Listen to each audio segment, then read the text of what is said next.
शम भक्तों, आज इस वीडियो के माध्यम से मैं आपको एकादशी के 4 चमत्कारिक उपाय बताने वाला हूँ। शम भक्तों, हम सभी एकादशी पर व्रत रखते हैं, बाबा श्याम को प्रसन्न करते हैं, विष्णु भगवान को प्रसन्न करते हैं। तो शम भक्तों, शास्त्र मंत्र ऐसा माना जाता है कि एकादशी पर अगर हम कुछ खास काम कर ले या खास उपाय कर लें तो ईश्वर की असीम अनुकंपा के हम पात्र बन जाते हैं। तो जैसे कि श्याम भक्तों, आप सभी जानते हैं कि एकादशी पर हर कोई व्रत रखता है, अपनी श्रद्धा अनुसार व्रत रखता है, तो भगवान से अपने लिए और अपने परिवार के लिए विनती करता है। इसके साथ ही श्याम भक्तों, बहुत सारे ऐसे भक्त होते हैं जो कि भगवान से मोक्ष की प्राप्ति के लिए एकादशी का व्रत करते हैं।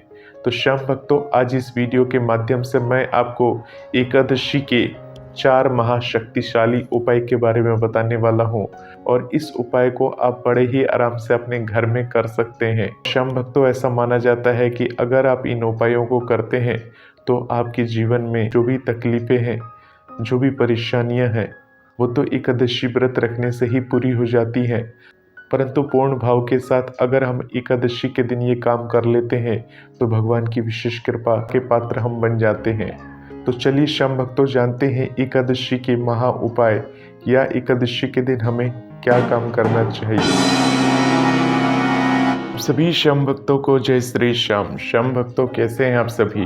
उम्मीद करते हैं अच्छे ही होंगे। श्याम भक्तों, अगर आपको ऐसा लग रहा है कि आपकी कमाई का स्रोत नहीं बढ़ रहा है या आपका व्यापार बहुत ही घाटे में जा रहा है, आप चाहते हैं कि आपका व्यापार दिन दुगनी रात चौगुनी तरक्की करे, और साथ ही श्याम भक्तों, आप अपने जीवन में बार बार आर्थिक समस्याओं, आर्थिक संकटों का सामना करना पड़ रहा है, यानी आपके जीवन में धन की कमी हो रही है, तो आपको ये उपाय एकादशी के दिन जरूर करना चाहिए। एकादशी के दिन आपको तुलसी की माला के साथ ओम नमो भगवते वासुदेवाय नमः इस मंत्र का जप करना है। अब श्याम भक्तों, आप पूछेंगे कितनी बार जप करना है, तो श्याम भक्तों, कम से कम 108 बार तो आपको इस मंत्र का जप करना ही चाहिए। और इसके साथ ही श्याम भक्तों, इस दिन आपको किसी जरूरतमंद को पीले फल या मौसमी फलों का दान करना चाहिए। आप अनाज का दान कर सकते हैं, आप धन इत्यादि का भी दान कर सकते हैं। श्याम भक्तों, अगर मोक्षदा एकादशी के दिन अगर आप दान करते हैं तो मोक्षदा एकादशी के दिन आप गर्म कपड़ों का दान भी कर सकते हैं। जैसे कि श्याम भक्तों, आप सभी जानते हैं बहुत सारे लोग गर्म कपड़ों में कंबल वगैरह का दान करते हैं, साथ ही साथ बहुत सारे लोग ऊनी वस्त्र वगैरह का भी दान करते हैं। मोक्षदा एकादशी जो सर्दियों में आती है, जो दिसंबर माह के मार्गशीर्ष महीने के शुक्ल पक्ष की एकादशी में आती है, इस दिन विशेषकर आपको गर्म कपड़ों का दान जरूर करना चाहिए। श्याम भक्तों, ऐसा माना जाता है कि अगर आप इस आसान से उपाय को करते हैं तो प्रभु आपके जीवन में धन संबंधी जो भी दिक्कतें होती हैं उसको जल्द से जल्द दूर कर देते हैं और आपको आय के स्रोत बढ़ाने के लिए बुद्धि प्रदान करते हैं।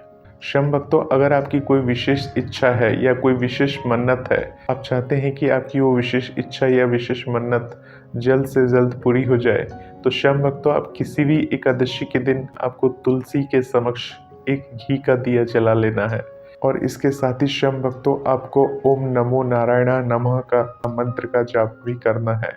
श्याम भक्तों, इस मंत्र को लगातार जप करते रहना है, अर्थात आप तुलसी माता के समक्ष 15 मिनट बैठ रहे हो या 20 मिनट बैठ रहे हो, इस 15-20 मिनट में आप जितनी बार जाप करो, लगातार आपको इस मंत्र का जप करना चाहिए। इसके बाद श्याम भक्तों, आपको तुलसी माता की 11 बार या 21 बार, जैसी आपकी श्रद्धा हो, तुलसी माता की आपको प्रदक्षिणा कर लेनी चाहिए, अर्थात परिक्रमा कर लेनी चाहिए। श्याम भक्तों, ऐसा माना जाता है कि अगर आप ऐसा करते हैं तो लक्ष्मी माता प्रसन्न होती हैं और आपके समस्त पाप कट जाते हैं। और साथ ही साथ श्याम भक्तों, आपकी जो भी मनोकामना है, चाहे आपने संतान के लिए अर्जी लगाई है, चाहे आपने किसी विशेष कार्य के लिए अर्जी लगाई है, अगर आप इस तरह से करते हैं तो लक्ष्मी माता का विशेष आशीर्वाद आपके ऊपर बनता है और प्रभु की अगर विशेष कृपा और आशीर्वाद रहती है तो आपकी मनोकामना जल्द पूर्ण होती है। श्याम भक्तों, अगर आपका कोई काम बनते बनते बिगड़ जाता है, यानी अगर आपका कोई काम सक्सेसफुल होने वाला था परंतु एन वक्त पे वो अनसक्सेसफुल हो जाता है, यानी बिगड़ जाता है, तो ऐसे बिगड़े हुए कामों को बनाने के लिए आपको क्या करना चाहिए? शम भक्तों, एकादशी के दिन आपको 11 पीपल के पत्ते लेने चाहिए। यानी कि शम भक्तों, एकादशी वाले दिन आपको पीपल के पत्ते नहीं तोड़ने चाहिए, किसी भी पेड़ पौधे के पत्ते नहीं तोड़ने चाहिए। शम भक्तों, एकादशी से एक दिन पहले आप उन पत्तों को तोड़कर रख सकते हैं और एकादशी वाले दिन उन पत्तों की एक माला बना सकते हैं। यानी शम भक्तों, आपको 11 पीपल के पत्ते ले लेने हैं और उन 11 पत्तों की माला बना लेनी है। और शम भक्तों, इन पत्तों की माला बनाकर आपको किसी भी नज़दीकी शनि मंदिर में चले जाना है और वहां जाकर शनिदेव को ये माला आपको भेंट कर देनी है। और साथ ही साथ आपको एक मंत्र जप करना है, शह ओम शह नमः।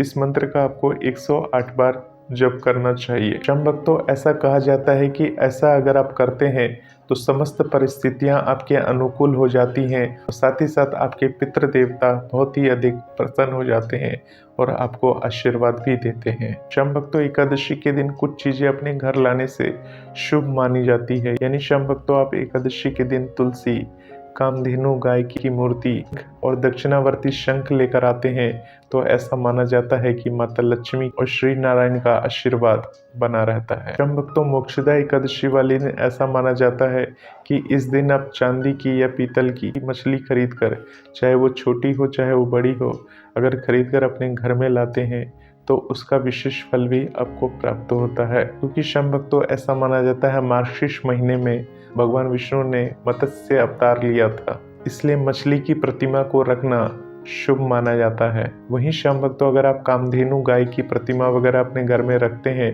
तो ऐसा माना जाता है गाय माता जो है भगवान श्री कृष्ण को अति प्रिय है। साथ ही शम भक्तों, तुलसी और दक्षिणावर्ती शंख घर में रखने से कभी भी धन इत्यादि की कमी नहीं होती। शम भक्तों, ये कुछ उपाय थे जो एकादशी के दिन करने से आपको सकारात्मक फल जरूर मिलेगा। परंतु शम भक्तों, ये एक विश्वास पर निर्भर करता है कि आपको विश्वास है या नहीं है। क्योंकि शम भक्तों, ये जो भी उपाय बताए गए हैं ये सब आप बड़े ही आसानी से कर सकते हैं। इसके अलावा शम भक्तों, पितरों को कैसे प्रसन्न करें, पितरों के लिए क्या करें, पितरों की तर्पण के लिए क्या करें, एकादशी पर आपको क्या करना चाहिए, इसके ऊपर भी एक विशेष वीडियो बना हुआ है। अगर आपने उस वीडियो को नहीं देखा तो इस वीडियो की डिस्क्रिप्शन बॉक्स में मैं उस वीडियो का लिंक डाल दूंगा, आप जाकर उस वीडियो को जरूर देखिए।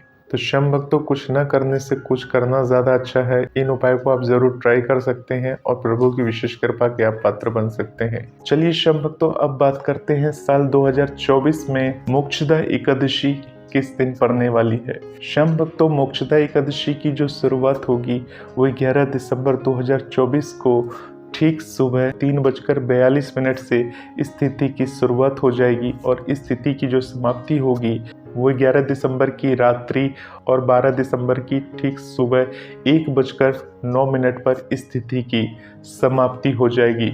अर्थात शम भक्तों, उदया तिथि के अनुसार मोक्षदा एकादशी का जो व्रत है वो 11 दिसंबर 2024 को ही रखा जाएगा।